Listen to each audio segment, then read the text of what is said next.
はいということで、はいということで。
These are the talismans we were promised.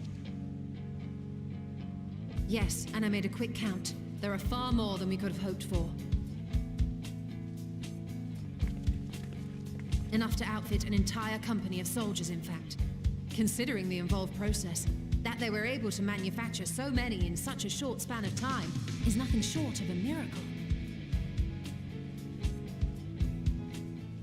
Once we have distributed them to our allies in Eorzea and the Far East, we'll have a fighting chance to bring down the other spires, just as we did with the Tower of Zot. Or we could use them to invade Garlemald proper, and strike directly at the Telophoroid's base of operations.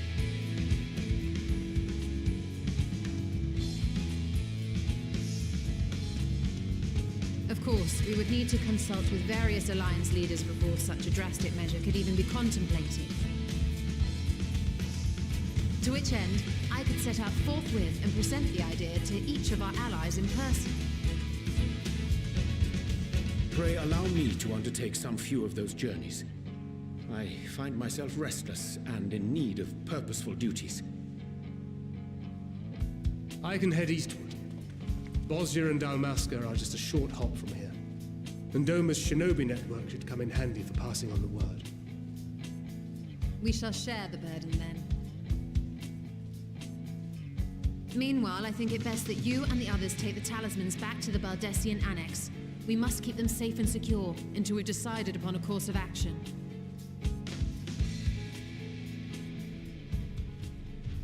Please, I must speak with you.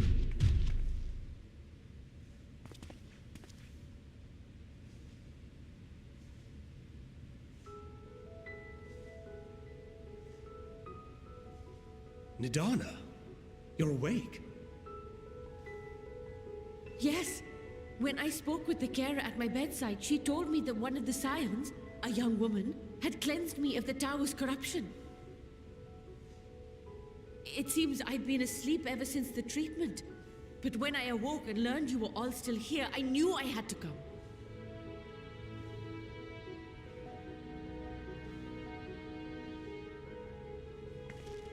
As you said, Nidana was captured only recently. Such a brief exposure is swiftly cured, so I tended to her before we gathered at Megaduta. And I am truly grateful that you did. I cannot thank you enough. All of you, for everything you've done. Destroying the tower, rescuing our people. You've saved Thavnair from an awful fate.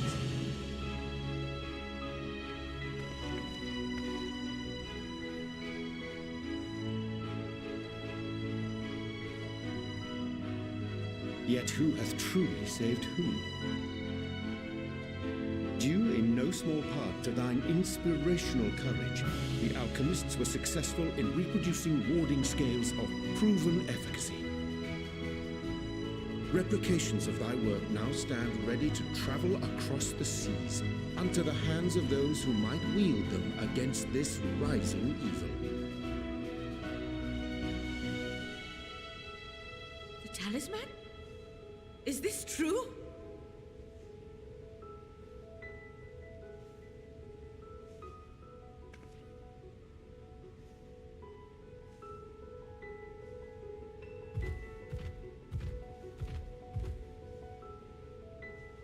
so groggy from sleep, I didn't even think to ask. Our great work sent across the seas. It was worth it. Oh, it was all worth it.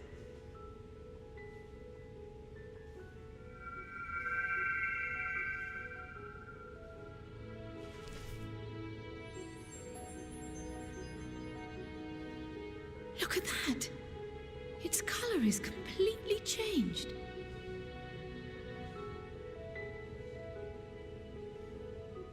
What do you have there?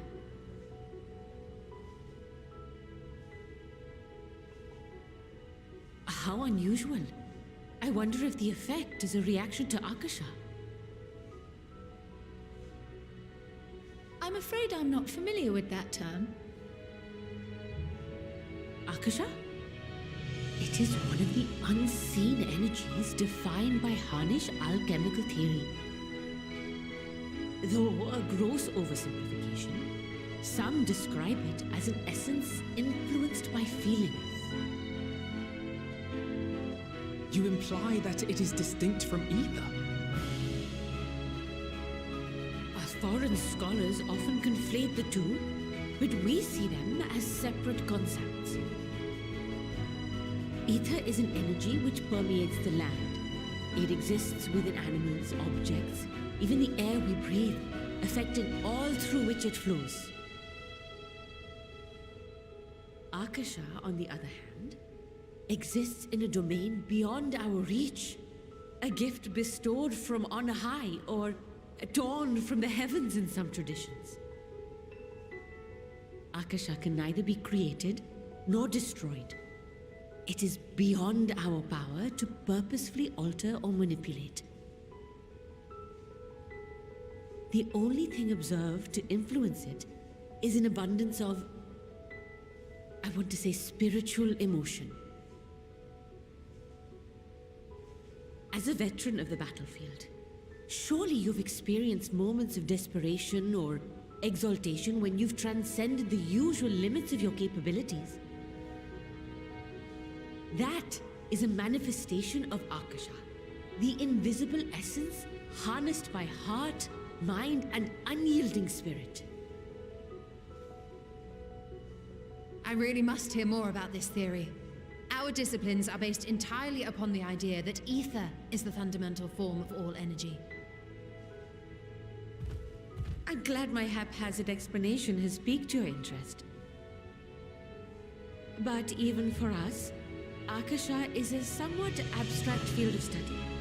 A lack of practical application lends itself poorly to formalized research. Which is why my analysis of your flower can amount to little more than idle speculation. I am sorry. Nonsense! You have nothing to be sorry for. Your insight is much appreciated.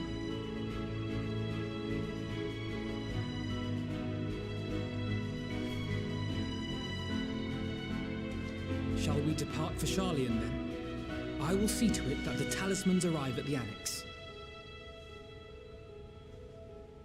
And we will be in touch once our talks are concluded. I suggest you rest while you can. From here onward, sleep is bound to be in short supply.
Take heart and protect them well.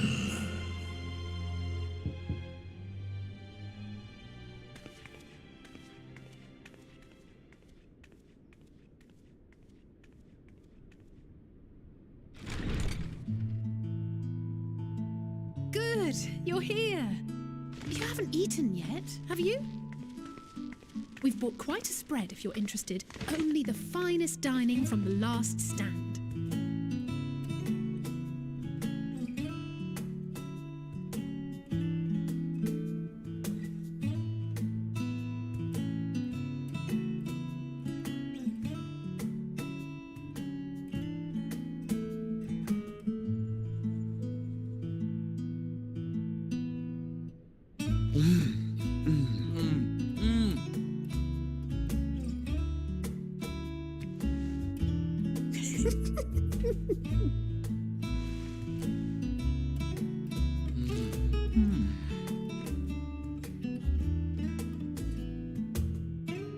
Lest you wonder, we invited Estinian as well.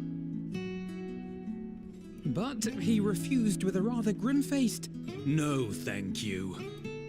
I suspect Charlian cuisine is not to his liking. Oh, I don't know about that. Perhaps our lone wolf just needed some time apart. What? To perfect his brooding stare? Next time, I'll drag him out by the ear, sit him down in front of a Charlian feast, and see that he eats every last bite. An excellent idea. Of all people, warriors must take proper meals and rest if they are to maintain a healthy constitution. Poor Estinian, beset on all sides.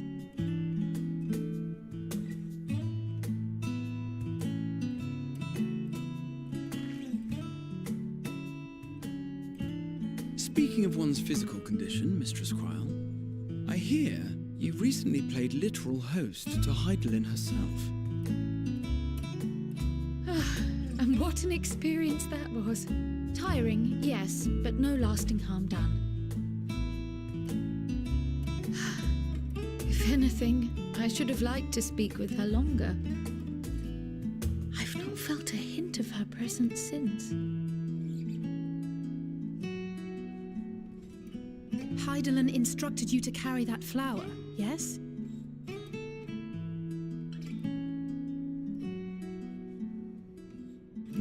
Twill be your guide, test and proof of your conviction.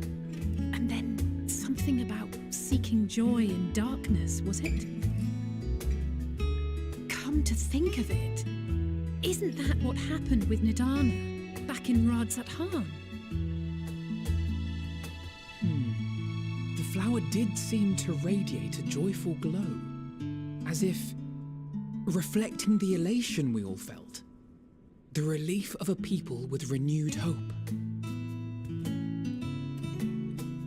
Indeed, and in turn I felt buoyed by that radiance. 'Twas akin to spotting a beacon and knowing we were on the right path. I know we've not yet triumphed over the Telophoroi, or learned the full breadth of the Forum's plans. But even within the midst of our struggles, we find small moments of joy to sustain us. Rare and hard-won perhaps, but it is this pursuit of happiness that gives us the strength to carry on day after day.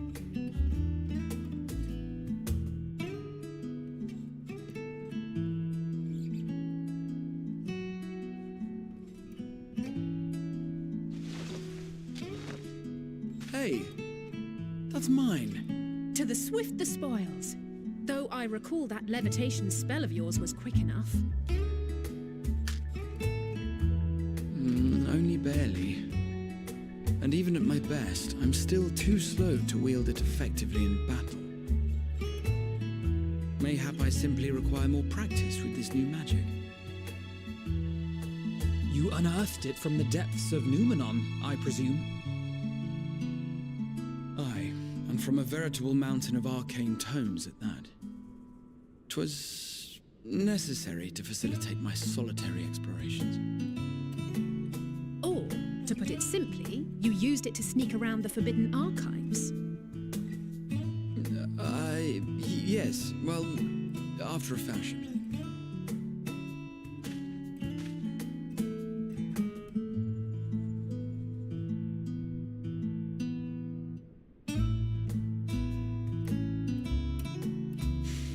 They're tall, you see. The shelves, they're too tall for me. And I could hardly move the library's platforms without attracting attention now, could I? Oh.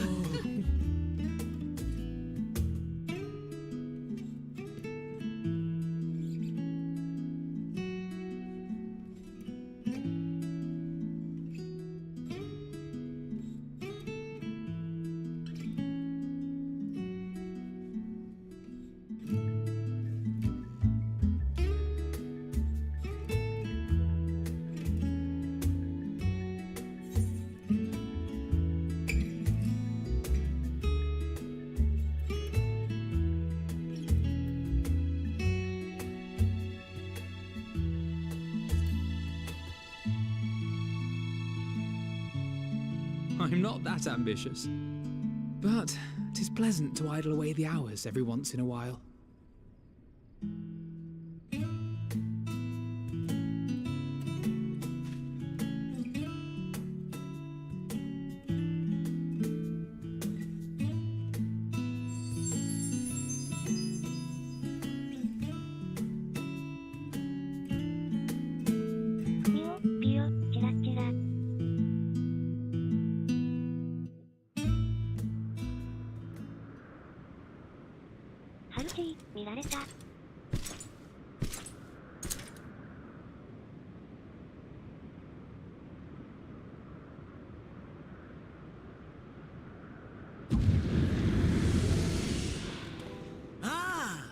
Enjoying the bracing cold, I see.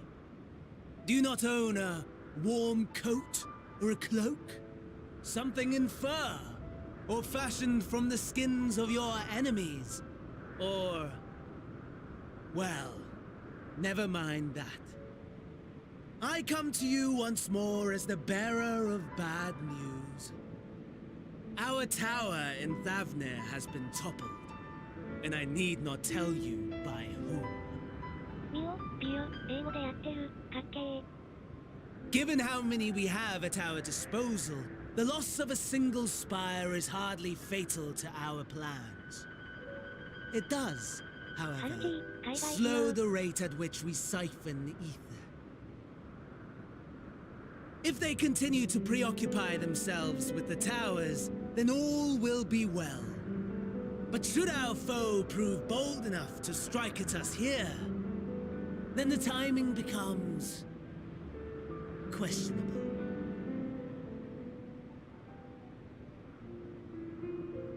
Our foe is bold enough. Of that, I can assure you.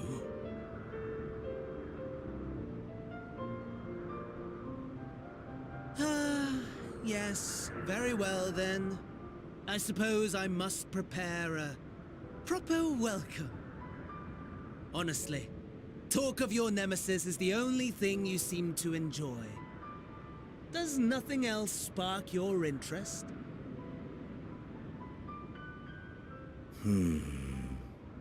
No. All else is...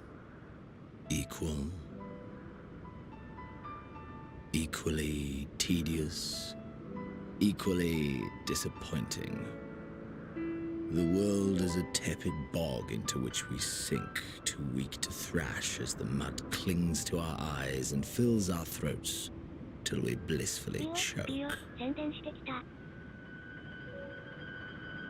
But then came the light, blinding and pure and hot, so very hot, enough to set my soul aflame. I basked in the afterglow until the void yawned once more. And then I knew the muck would never claim me again. There was naught for me ahead, so I drew the curtain on all that had come before.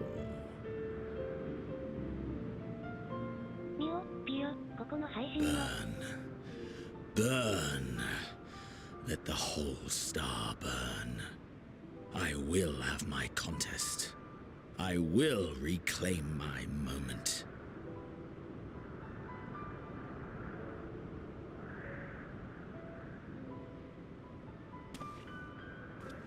How wonderful that the emptiness of death has not dissuaded you from committing your life to its pursuit once more. I don't know whether to envy you or pity you.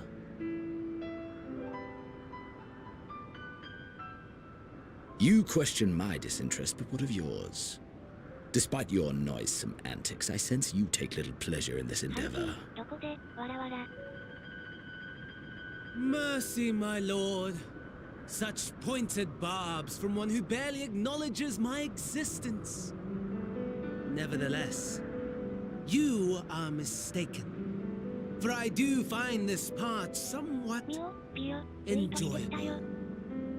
You see, when I was mortal, I would always have the same dream.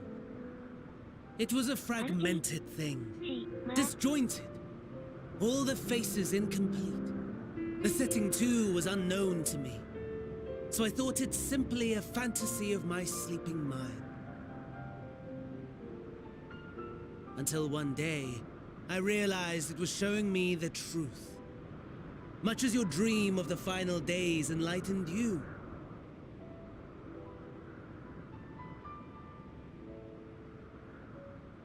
And soon, very soon, the rest of the world will see the truth of my dream, too.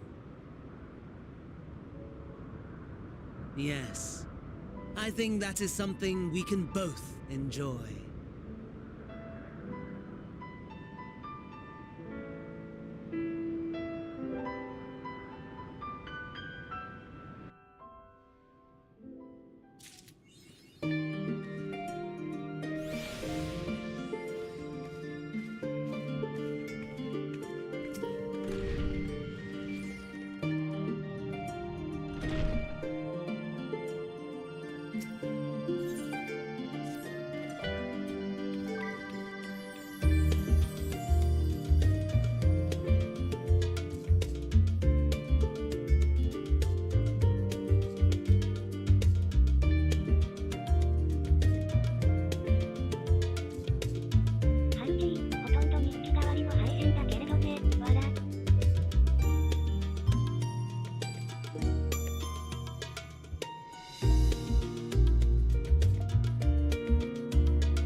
ビューの字は日本語なの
？remember you.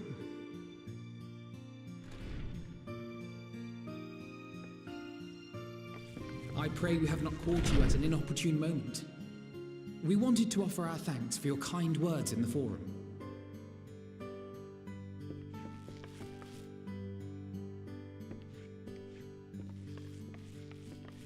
Well, I could hardly let that inquisition go unchallenged.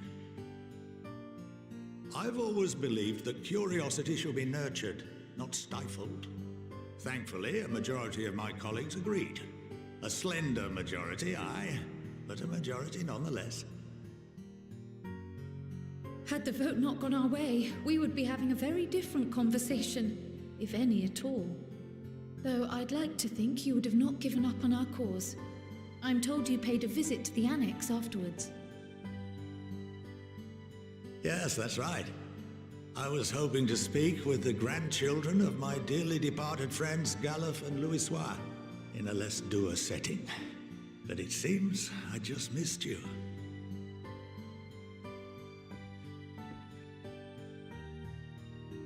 I still can't believe how much you've grown.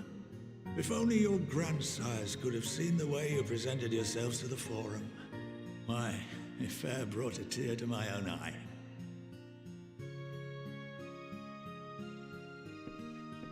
You must have the patience of a saint, putting up with this lot and their antics. Never mind Matoya's prize student. Luckily, I know a thing or two about managing unruly younglings. If you ever need advice, don't hesitate to ask.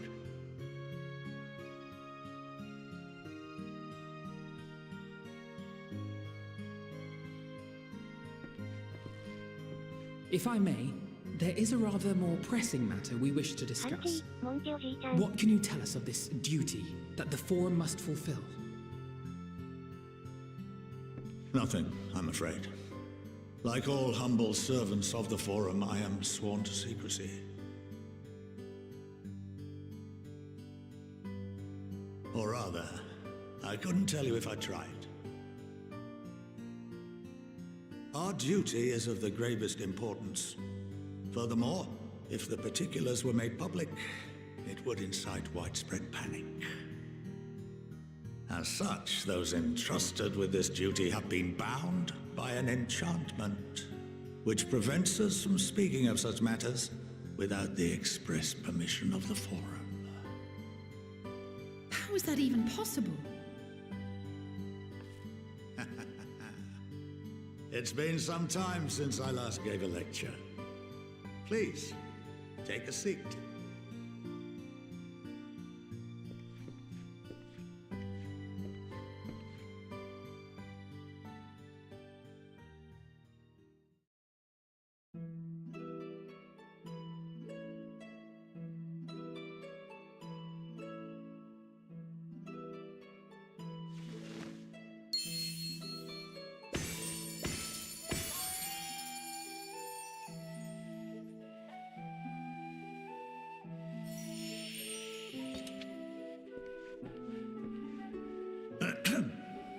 We shall begin by reviewing the fundamentals of etherology.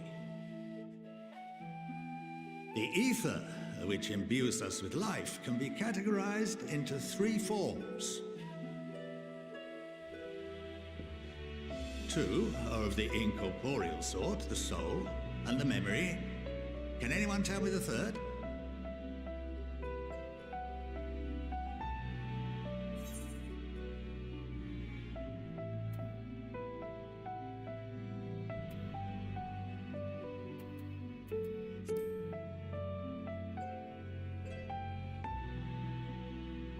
The answer is corporeal ether. This is the form with which the layman is most familiar. Consumed by even the simplest of daily activities and replenished by the food and drink that sustain us, this form of ether is in constant flux. In contrast, the ether that comprises the soul is rarely subject to dramatic change. The same can be said for memory, as the two are intrinsically linked.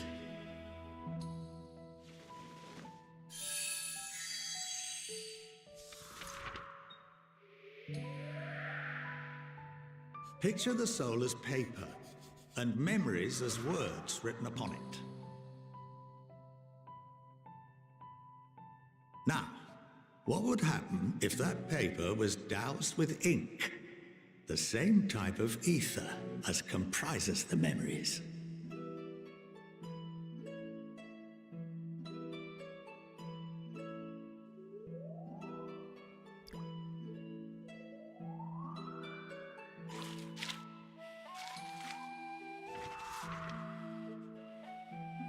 It would blot out everything that was written. Precisely. We would be unable to recall the memories.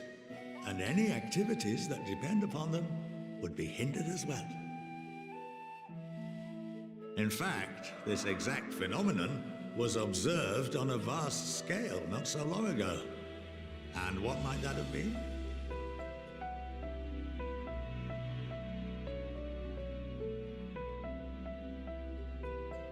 The seventh umbral calamity. The people of Eorzea vividly recall Bahamut breaking free of the Lesser Moon and raining hellfire down upon the realm. But no one could seem to remember the events that followed immediately afterwards. Indeed. To this day, we have yet to determine whether it was an unintended consequence or a deliberate act. The enchantment which binds me and the rest of the Forum is based on a similar principle. And yes, it is a contravention of the Sharlayan prohibition against the practice of memory manipulation. Only when a new member is inducted and told of our great duty are they subjected to the process. A necessary evil. You have my word that it would never be used to manipulate the populace? I should hope not. But can this enchantment be dispelled and your memories restored? If 9/10 of our members give their approval, then the process may be reversed. Then, and only then, would we be able to speak freely to others of our sacred duty. Barring that, we must wait until we return to the ethereal sea.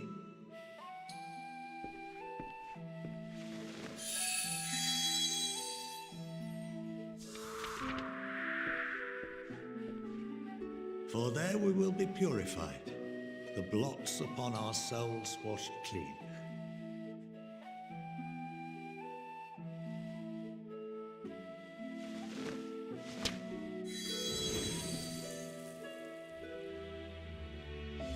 And our memories drift apart and dissolve, rather defeating the purpose, I suppose.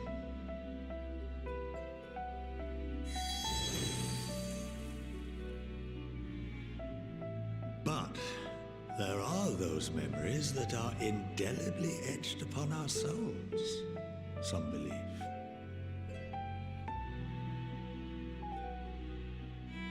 What happens after that?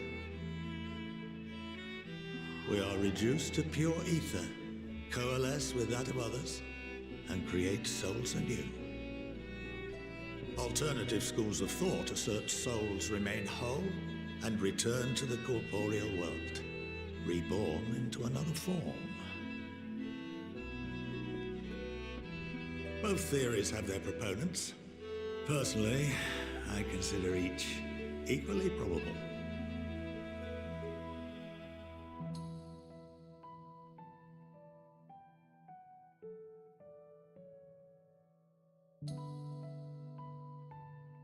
Well, I think that's enough education for today, now that I've given you some food for thought. Or rather, an entire banquet.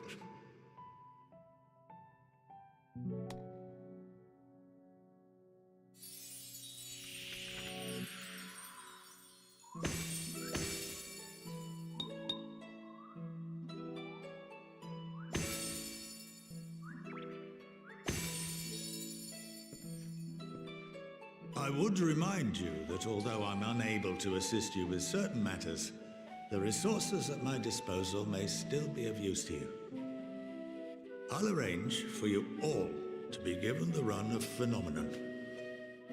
Of course, as associate to our alumni and the students of Baldessian, this privilege is extended to you as well, my friend. Oh, and I suggest you speak with Ki Aliapo. She's well known among the artisans of Sharlayan, and her network of contacts may prove useful in your search for knowledge. I wish you all the best in your pursuits, wheresoever they may take you.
ハルチー、やっほー、本当に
By the 12.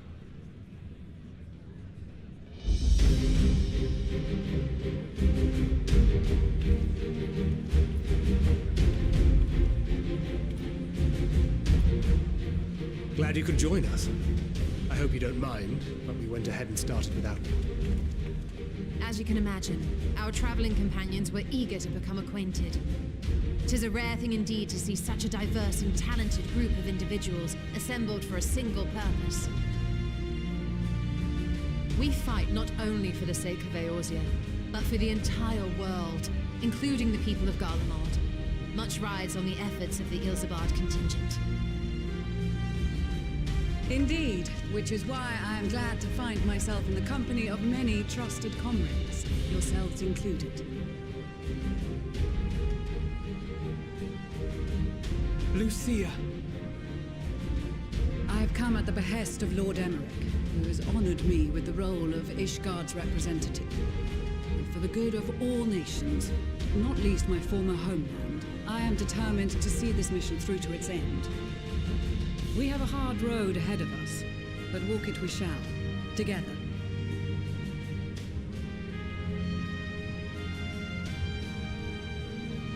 We too welcome this opportunity to work together once more. I have faith that, if there is a way to resolve this conflict, we will find it. Allow me to introduce you to the rest of our company. Everyone! If I may have your attention.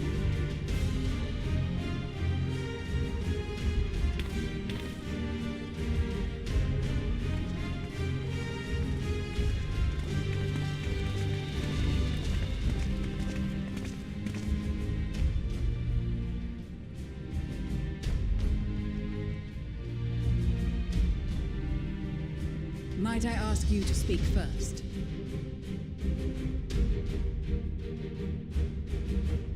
If I must, I am Arun Senna, spokesman for the Gridanian delegation, here on behalf of my esteemed sister, the Elder Seedseer.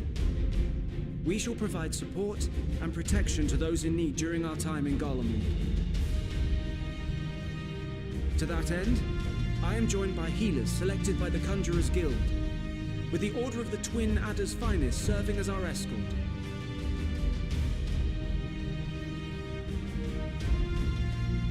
Suppose I'd better say my piece.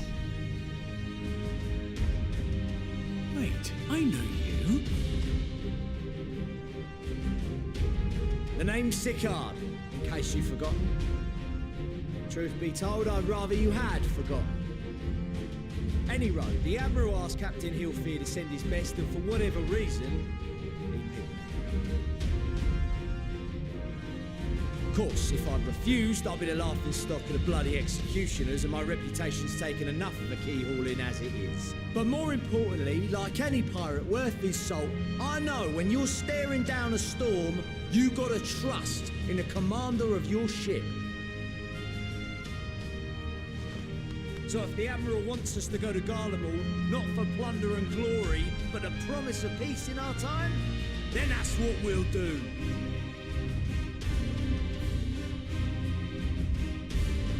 Since we all know how much the Empire loves its steel, we thought we'd bring along a few smiths to make the most of it. Give them a pile of scrap and they'll cobble together anything you fancy. Of course, just like the Gridanians, we got fighters of our own. We might have come with a more constructive purpose in mind, but we're more than capable of cracking skulls, believe you me. Well, you're certainly raring to go. Then again, so are we. The most dependable warriors of Uldar and Alamigo have assembled at the Sultana and General Aldin's behest.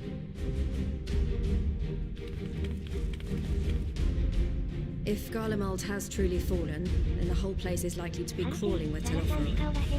We'll need plenty of troops to clear and hold a path for others to follow. That's where we come in. Naturally, Marshal Tarapin and I will be leading from the front.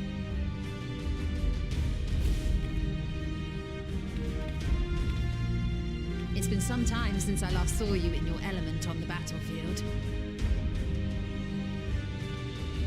From what I've heard, you've become pretty fearsome yourself. Master Matoya, the Avatar of Destruction.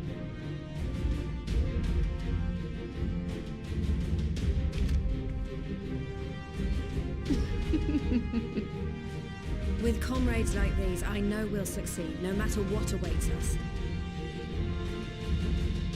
And then we might finally get a chance to enjoy a good long rest.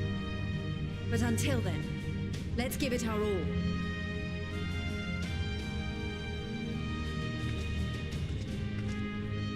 As for Ishgard, we Temple Knights have come in force to uphold our nation's commitment to the peace and welfare of our allies. The bitter cold of Garlemald is a formidable enemy in of itself. Our experience fighting in ice and snow will prove invaluable in the days ahead. Accordingly, I have been designated commander of the Ilzabard contingent. I will do all in my power to provide you with the leadership and guidance you require. The four high houses, House Hylinart foremost among them, have arranged for a host of machinists to join us on our mission. Their knowledge of Imperial Magitech is sure to be a great boon. They will address any problems of a technical nature together with the smiths of Limpsa Lomitsa. There is another awaiting introduction. Lord Emanolaine! Ah, yes. Emanolaine de Forton, at your service. Though, lest there be any misunderstanding, I should stress that I've not become a fearsome warrior while you were away. Rather, far from it, actually. My brother, in his infinite wisdom, decided this would be an excellent chance to make something of myself. Oh, and fight for world peace and all that. But, should the opportunity arise for a spot of ballroom dancing, I will be your twinkle-toed gentleman of light.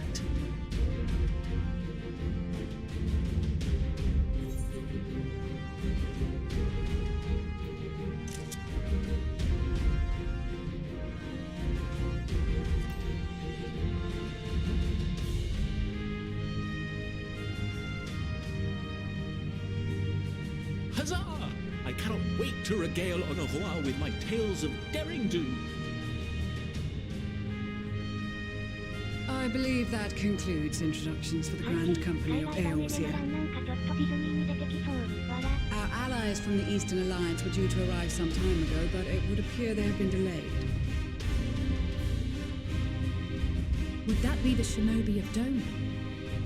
Actually, they've been tasked with relaying messages back and forth between the various Eastern nations.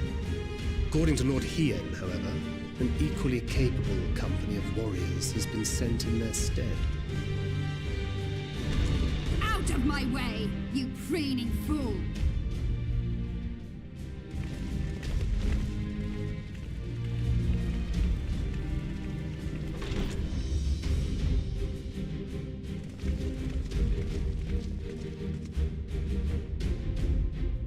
Forgive us for coming late. We are the delegates of the Eastern Alliance. Cyrena, and you've brought company. For battle and blood we come, as the steppe is sorely lacking in both. No towers befoul our lands, so we marched on those of Doma, only to find them beyond our reach. But now our thirst for slaughter is slaked. No quarter to the enemy! Sadu Hatun, no. We go to make peace with the Iron Men, not war. Warriors of the Steppe, we've heard many tales of your bravery. We welcome you as allies. And these other ones you have brought are... Members of the Dalmascan resistance group, Lente's Tears. And the Bosnian resistance. Between them, they have a wealth of experience in espionage, and are particularly adept at infiltrating Imperial facilities, which is fortuitous, since Garlemald's domain is so vast that I could never hope to handle reconnaissance duties all by myself. Dalmasca, Bosnia, Alamiga. All lands which have suffered the tyranny of the Empire. I would never presume to question your motives. Nevertheless, I must reiterate that our goal is to aid the victims of the Telophoroi. common folk of Garlemald. And they are victims, make no mistake. Though I understand that many may struggle to see them as such. You're more right than you know. For every one of us that answered the call, there were a dozen that refused. Not only in Alamigo, but everywhere we went. And who could blame them? The Empire's always been the enemy. But after seeing what we've seen, fighting and working against and with Garleans, there's no denying the simple truth. They're just people. No different from you or I. They've got their share of liars and murderers, but so do we. So do we all. Fordola, who once swore herself to Garlemald, has proven herself a trusted ally time and time again. Every Eorzean here knows Cid Garland, the Imperial defector who shared with us countless technological wonders. Maxima, who stands with us today, tried to reform Garlemald from within and make peace with Doma. So you can believe me when I say that every fighter here understands and accepts that the Imperials are not monsters and are deserving of help. Or at least that they were able to put aside their feelings for the greater good. It won't be easy, but we're all determined to make this world a better place.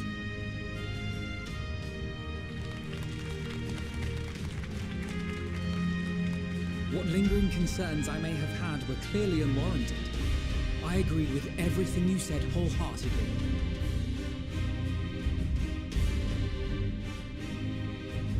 Then we are in accord. Now, let us review our strategy. To reach the Garlean capital in northern Ilsabard, we must cross the central mountain range. Fortunately, Garland Ironworks can provide aerial transport, sparing us this most treacherous part of our journey. However, attempting to fly any closer to Garlemald would attract the attention of the Telophoroi. As they appear to have seized control of the majority of the Imperial military, we must assume that includes its fleet. In addition, Garlemald possesses devices that can interfere with airship navigational systems, further discouraging an airborne approach. Given the circumstances, the closest we dare deploy our contingent is an area between the range and the capital, the Magna Glaciers. From there, we must travel the rest of the way on foot.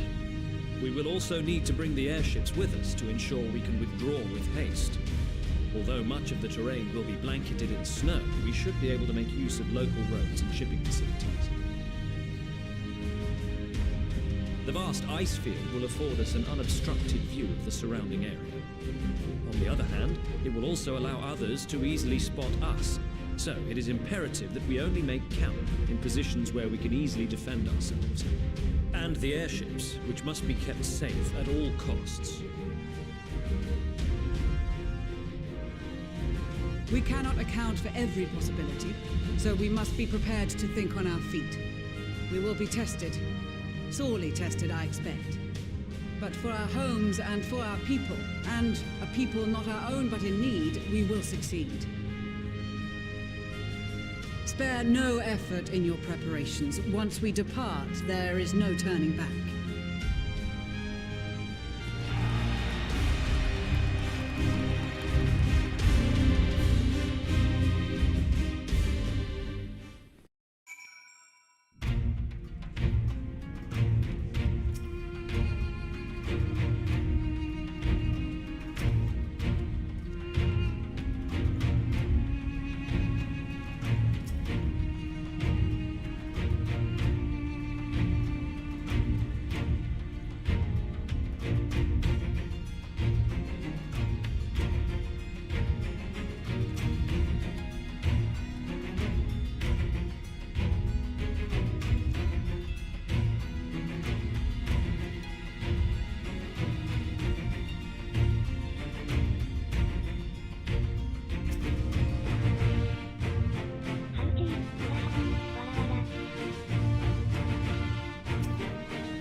ハルチー、ニャンハヒートテック来てるよね。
Ilsabard, divided in twain by a vast mountain range.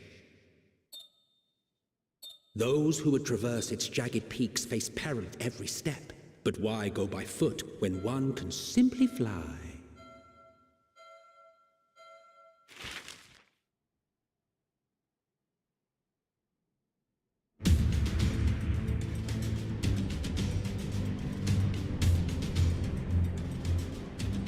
On the outskirts of the Imperial capital, in the frozen wastes of the Magna Glacius,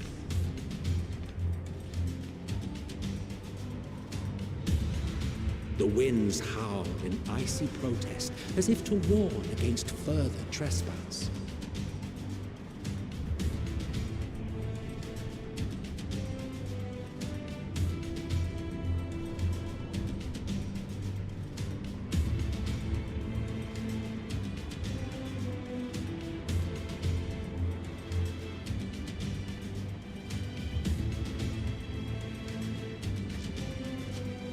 We've received word from Thancred's reconnaissance party. They've sighted a detachment of heavily armed Imperials. Survivors of the Civil War, perhaps?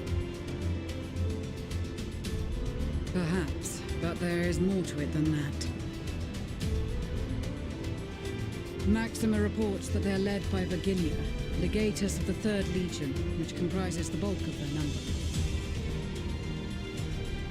However, they are also joined by several members of the 1st. From what I recall, the 3rd Legion fought for Nerva in the War of Succession following Varus's death. The 1st, on the other hand, were under the direct command of the Emperor and rejected Nerva's claim to the throne. These legions were enemies. Indeed. In fact, our sources claim that it was a conflict between them that sparked the Civil War. Yet now, these former foes cooperate to defend a ruined Garlemald from invasion. Then it is all but certain they have been tempered. So, what's the plan? If me and my crew is out reaving, we charge straight in, no messing about. But that ain't what we're here for. Quite right. Soldiers or no, they are people of Garlemald, the very ones we have come to aid. Direct confrontation is unavoidable. Nevertheless, we must make every effort to limit casualties on both sides. Rather than kill them, I would remove them from the field. How so? Savage beatings, disarmament, and imprisonment? Not impossible, but easier said than done in the heat of battle.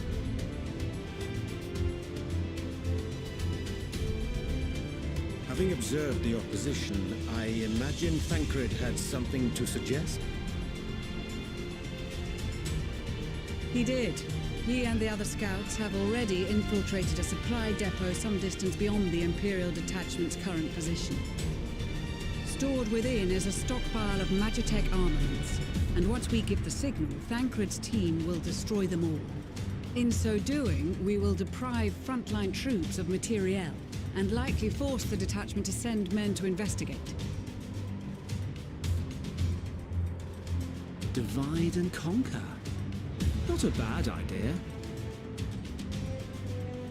Once the scouts have finished their preparations, we will split into 2 groups.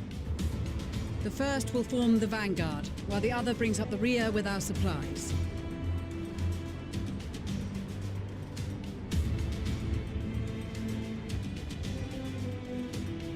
As for the Scions, I ask that you lend your assistance where you deem it needed most.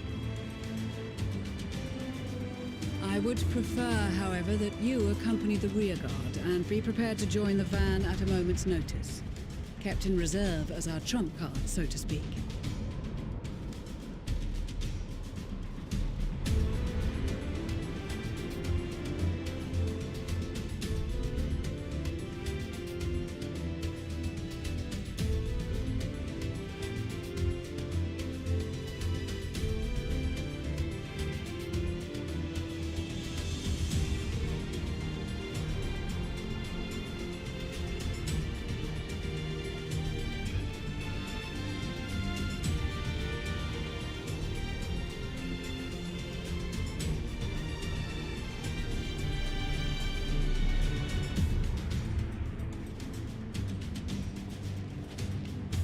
Your proposal was well received. More specifically, they asked that we destroy the Imperial's toys in as spectacular a fashion as possible. Stoller always did have a flair for the dramatic. She's not an easy woman to please, but I shall do my best to satisfy her thirst for fireworks. All right, once more for my peace of mind.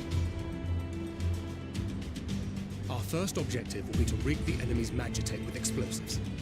After we've withdrawn to a safe distance, we'll detonate them remotely. Our second will be to issue a deactivation command to the automated units via the control terminal. If our calculations are correct, this signal should reach those deployed on the front line, giving our friends a much-needed upper hand. The blizzard will help us stay hidden, so let's aim to get in and out before it passes. Trust in the plan, and we should all live to see tomorrow.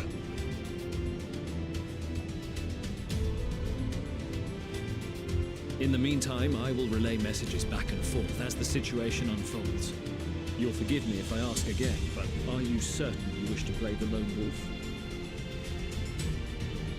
Wouldn't have it any other way. Call it foolish and reckless if you like, but I'll get the job done. I always do.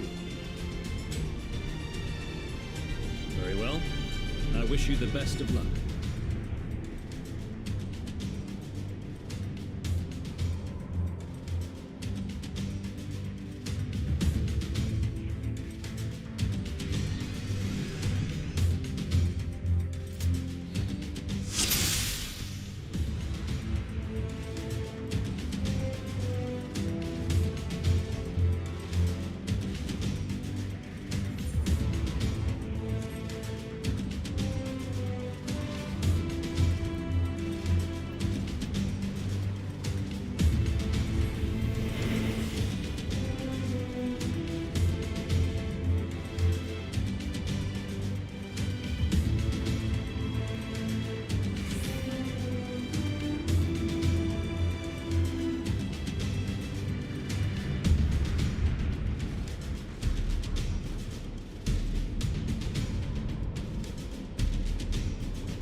Keep your wits about you. It's time. We only have one shot at this, so let's make it count.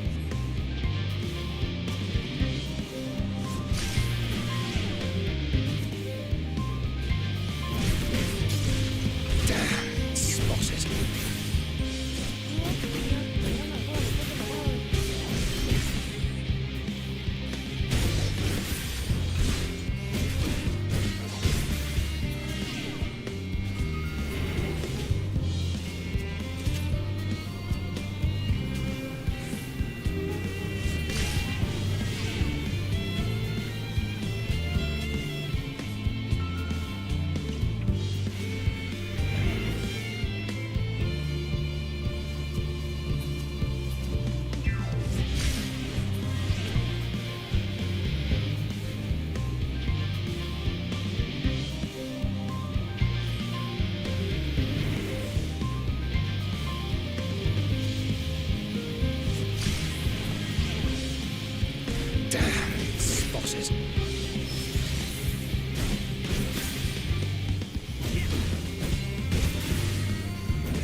Must be losing my touch.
This is Thancred.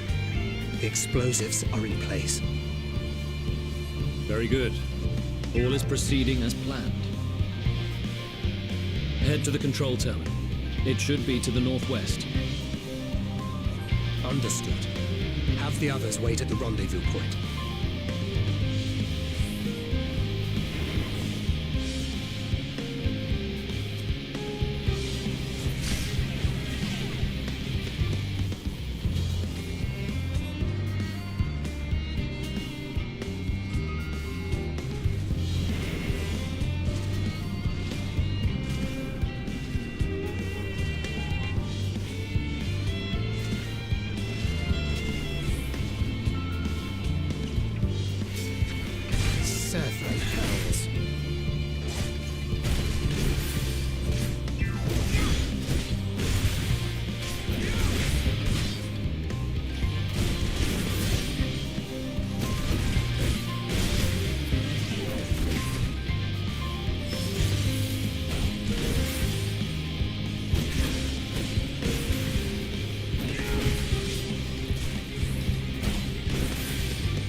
You are returned, and none the worse for wear, to my considerable relief.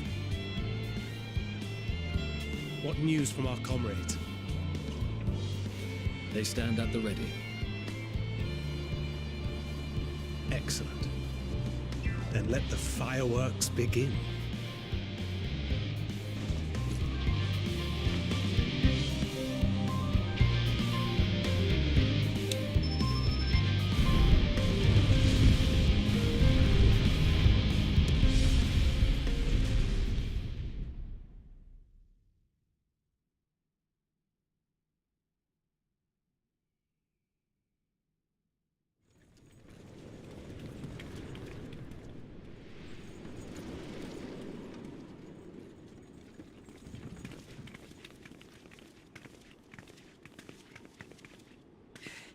The blizzard's beginning to clear.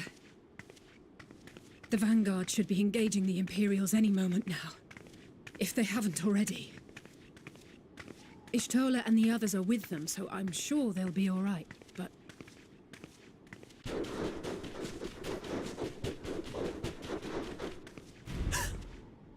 Wait! Something's coming!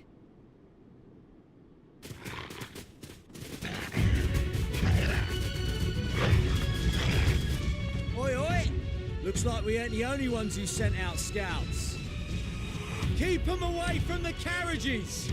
We lose those, and we're as good as dead!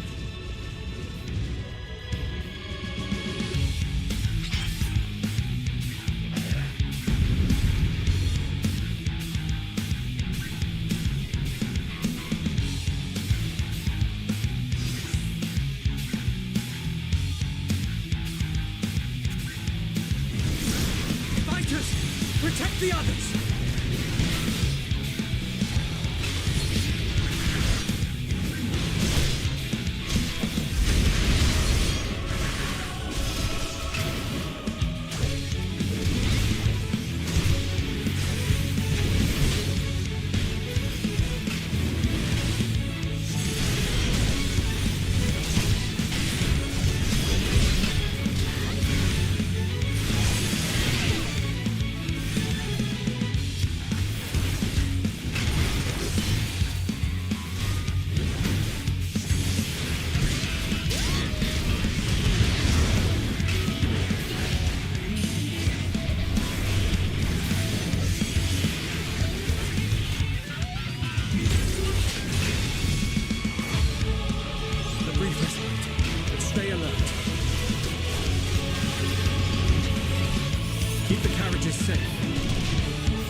Display, but the other carriages are still in danger.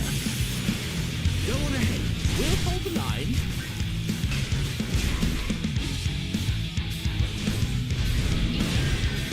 We're the only ones still struggling.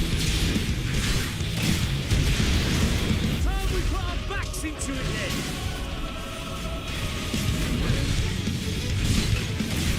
I've been itching for a good slap.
For more. Hear that? Get to the front and turn the tide.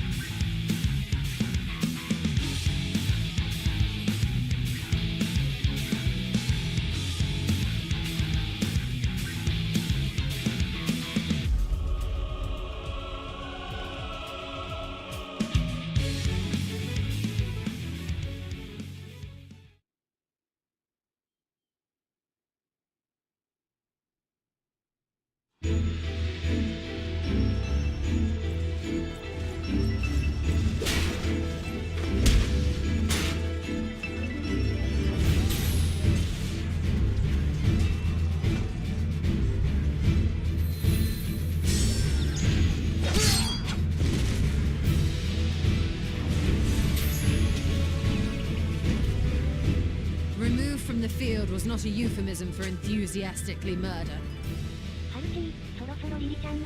It's nothing that won't heal in time. The trouble is, their tempering has made them utterly fearless. Subduing them would be easier if they had the capacity to submit in the first place. Well, this is the path our young charges would have us walk, and that we all agreed to follow. You knew it would be hard, yet still you pledged your lance, did you not?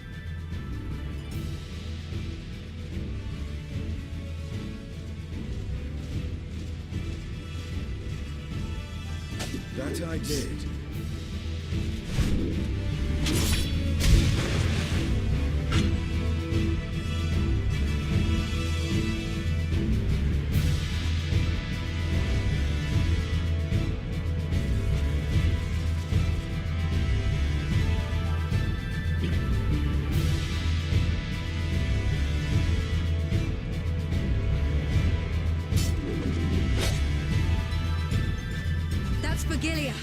Damn it.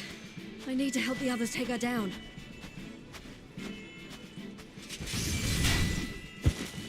There's no end to them!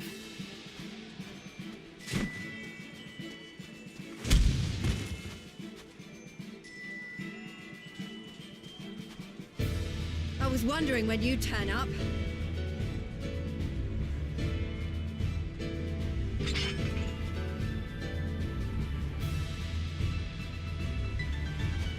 There's no stopping us now.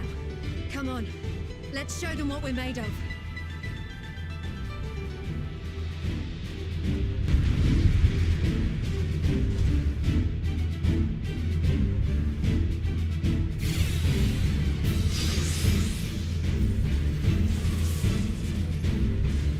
We have them now! Forward!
before the sun!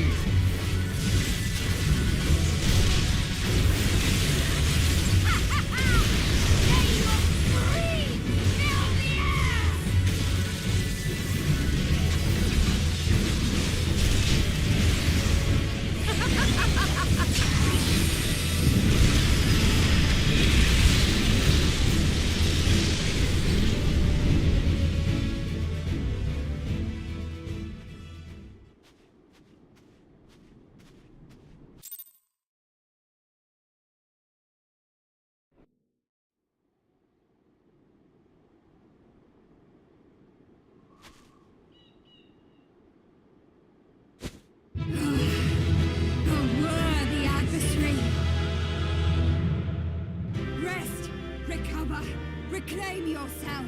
Then we will fight again. To the death. Sadu Hatun.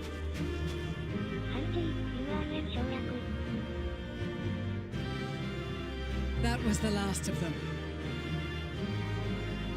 The day is ours, thanks to your timely arrival. What of the supply caravan?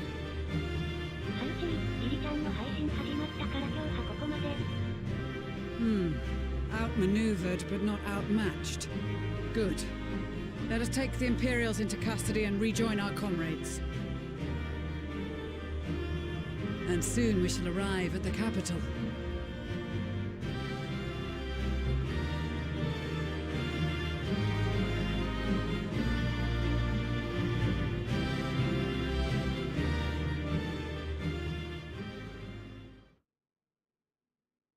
So cold and unforgiving.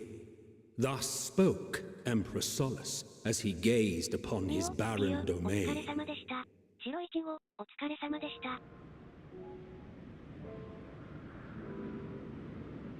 800 years it had been since the Garleans first set foot here. Bested by the Kavosi after centuries of war and driven from fertile southern pastures into the blasted northern wastes.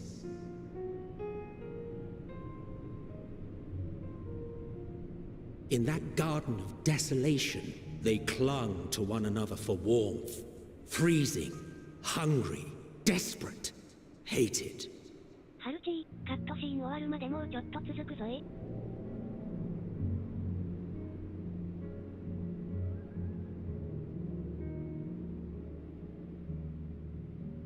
The chosen forsaken.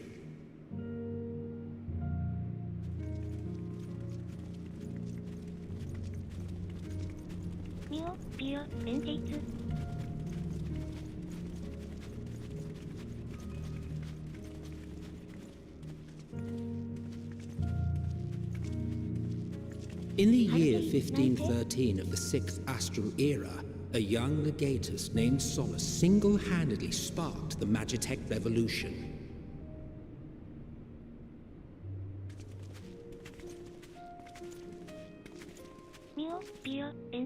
How did he conceive the machina that feed on ceruleum? Once a common, soft-spoken soldier, how had he so quickly ascended through the ranks? Like so many others, those who knew the truth are gone. Taking in the capital with his eyes for the first time, I recall thinking to myself, far colder on the earth than in the heavens. Yes, far colder indeed, bitterly so.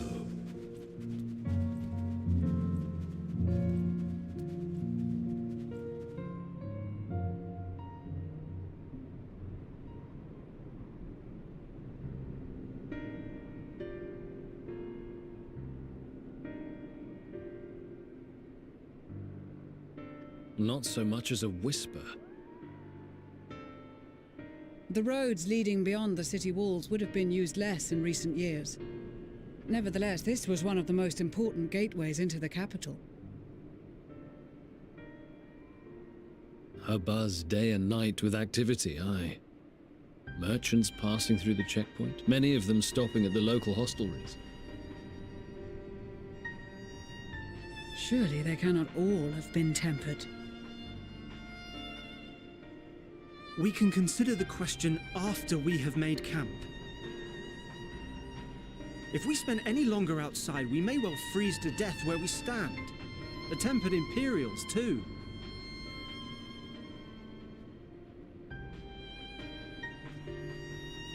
This will be our temporary base of operations. Secure shelter for ourselves and the injured, and dispatch scouts to survey the surrounding area.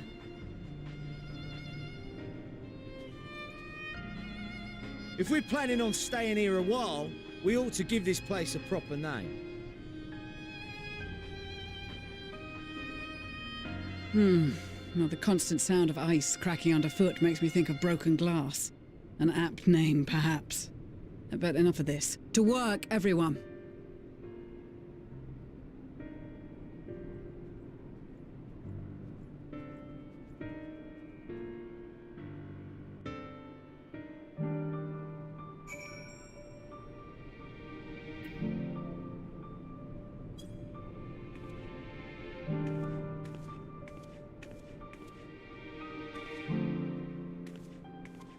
ピヨピヨパチパチパチ。